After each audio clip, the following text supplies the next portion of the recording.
So talk to me about that boundaries piece and balancing all of that. As crazy as it sounds, I plan out my entire year sometime in like December of the previous year. I literally look at the entire 12 months ahead of me and I decide, okay, the first week of every month, no client meetings. It's all about focusing on the business. So whether it's going out there networking, building a strategic plan, checking up on goals, maybe watching a webinar or two to educate myself on a particular aspect.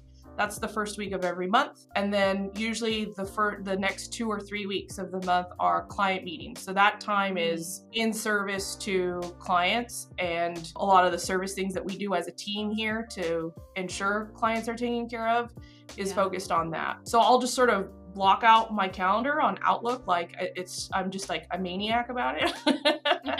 And then the other thing I do too, as sort of a part of that exercise, is I will block out days or particular weeks. I'll pencil in my vacations. You know, maybe there's a day or two where it's like kids' doctor's appointments, my doctor's appointments, personal errands, just all that kind of stuff in one day. And just really focus on time blocking because one, it helps me be more efficient with my time, but then I'm also not like doing this sort of brain switch between like work and personal, and that can be in and of itself extremely exhausting. So I communicate with my team in the office all the time.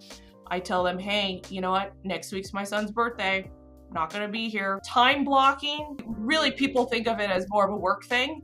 I really think of it more as both personal and work. I think on one of your previous episodes, you talked about how, you know, taking time off or just sort of relaxing isn't really lazy. It's actually should be, you know, a part of the routine. It's actually a good thing to do.